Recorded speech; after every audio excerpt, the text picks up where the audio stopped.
Hi, my name is Michelle Chimuka, and I'm the founder and CEO of Rivuuz.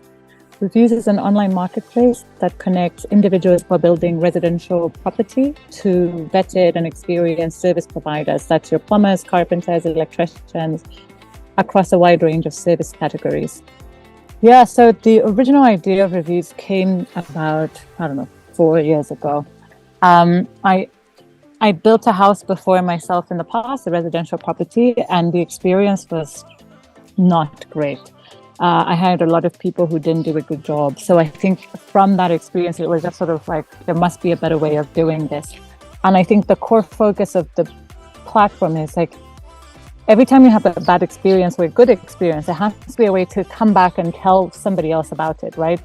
I think in Zambia, and I think, well, globally, right, we refer very much on word of mouth, on if my uncle says this person is good, then I would trust that person. But I think it has a history of biting people. So it was just sort of, the concept of Rivuuz was an online space where people could have a profile that gets updated with every job they do. So everybody comes back and leaves a review of their experience of you. That way you stay good, or the one bad job, then everybody is there to see it. So that's really where the name Rivuuz came from, right? Because it's really the review system is the core of the business.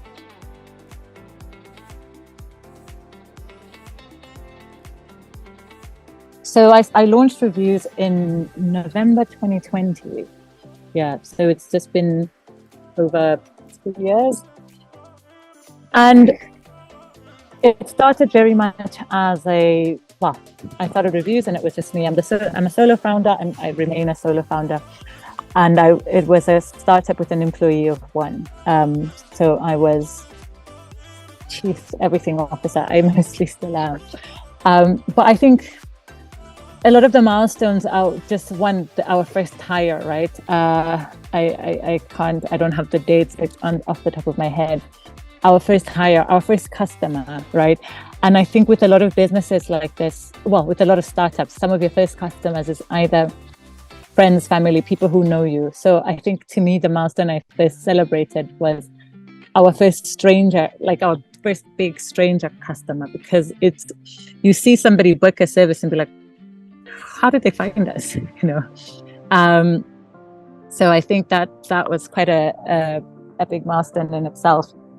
It's a B2C business, but in many respects operates like a B2B business because the transaction sizes are quite large. Building a house is expensive, involving very expensive transactions.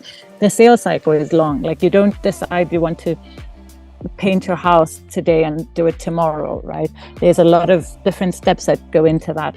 So I think starting to close customers who would come with us for one service. So, and this is quite common in Rivuuz, that a customer comes to Rivuuz for, I just want a tiler, right? And based on that experience, they stay for an electrician, for a plumber, for a roofer, and all these sorts of things.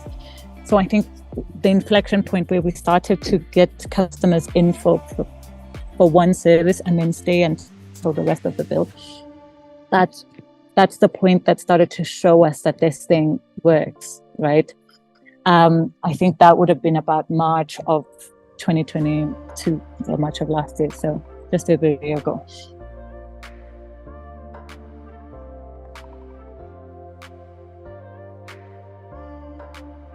A big part of Rivuuz, right, we're a tech startup, so a big part of it was the product development. So I think as we were operating and growing and things like, and hiring and whatever, a lot of the product fell behind our operations, and a lot of our operations started to become manual because the product development was just not catching up with all the iterations, all the changes we were doing. So a lot of the funding has helped us get our product development back in line with our existing operations. And this has been a lot of our focus, even of the last couple of months, because we received the funding a few months ago. And all these things that I'm saying of how we not just connect pros, but we ensure the service quality throughout the life cycle of the project. So a lot of it has been getting doing a product development, not just from the tech side, but the design of the experience of the user journey, and what are the different touch points where we can really create a positive outcome or reduce friction. And then sort of plugging in the tech, how does the tech help us do that, right? So that's a lot of what the funding was needed for, and the funding has been used for.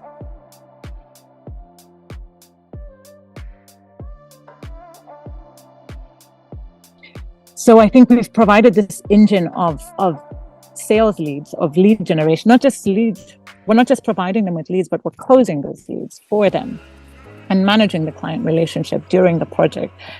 And I don't have the figures at the tip of my fingers for a lot of pros, but the value of jobs that we've been able to get the pros is something I didn't even imagine when I was starting Rivuuz, because I originally, like you said, the idea was, let's just put all the carpenters together and see what happens, right?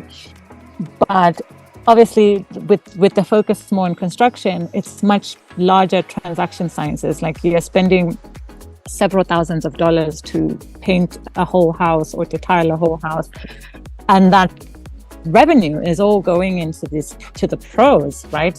So we're only taking a small commission of it, but they're just, the amount of additional customers and revenue that they're getting in a year is pretty incredible, which didn't exist before and did.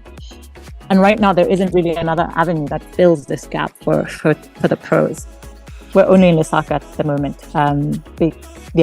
Because it's a very geographic specific marketplace, right? A plumber in Lusaka will work for a client in Lusaka. So you sort of have to build supply and demand manually per geography to a point, until you get to the point where, like, you're not traveling 500 kilometers to repair someone's leaking bathtub. So we're focused on Lusaka at the moment.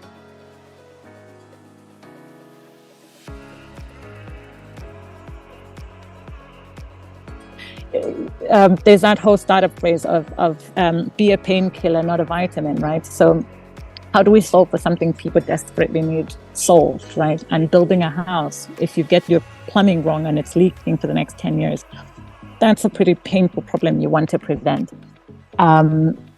So I think really it's just the first is just like understanding a problem and who you're solving this problem for.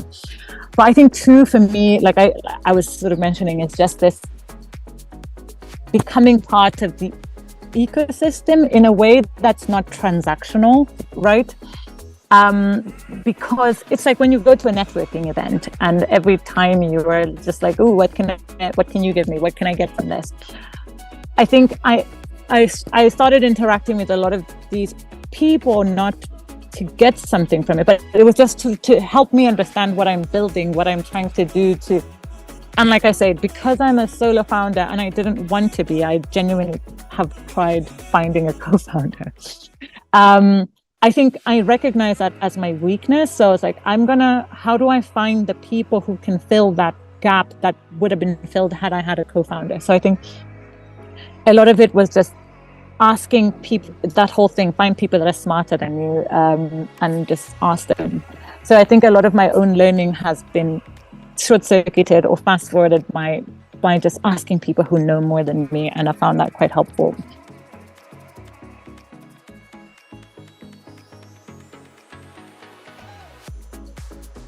It's fantastic, because even when I first heard of it, because I was like, how does this work, right? Like, they're just gonna match it? Like, who are these people? Where are they? How do they know me? It's all this thing. When you first hear about it, it sounds almost too good to be true. And because we were the first, it just took a really long time, but actually that worked out well for us in the end. But at the time that we got the matching fund is when we needed it more than at the time that we applied for it. And it just gave us the room to focus on building, because I think as a startup, especially like for me as a solo founder, you either are focused on fundraising or you're focused on revenue generation, right? if you focus too much on this suffers. If you focus too much on this suffers. You also focus on running the business and all these sorts of things. So I think the matching fund gave us a bit of breathing room. It gave me room to focus on something else. It would have taken a lot more time to raise the same money from like multiple investors, right?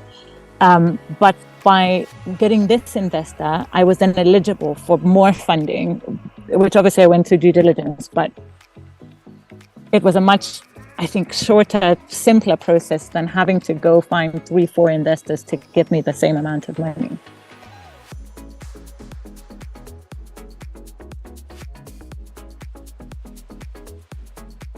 I think there's so many founders who are fundraising and don't necessarily need funding at the time that they're fundraising, especially much earlier, right? So I think it's sort of working out why you need funding. Can you raise that funding from revenue, from or do something differently, right? Start with a landing page instead of an app. But I think it's also about being realistic about your ecosystem. I live in Zambia, where the ecosystem is quite young. There's not a lot of investors. There's not a lot of startups. I get the reason why that is. But again, if you view a lot of like Silicon Valley entrepreneurship, there's an investor, knocking on your door every day. So it is very easy to become disillusioned because you think, if I have something cool with an idea, I could get funding with just a pitch deck, get funding. And I don't know, depending on what startup I was doing, if I was going to raise in Silicon Valley, then maybe that would be the case. But if I'm raising money in Zambia or on the African continent, and even on the African continent, there's like markets are quite different, or even industries are quite different, right? If I was running a fintech startup versus this construction tech, it's all these sort of variables of what makes you more likely or less likely to get funding. So I think it's understanding the ecosystem you're in, not just countrywide, but sector-wide or whatever, and what options are available to you. You could be in a market that has a lot of investors, maybe they're not investing in that particular focus area or whatever it is. So I think it's that sort of thing, figuring out whether you need funding or not, and just figuring out the ecosystem you exist in and what options are available to you.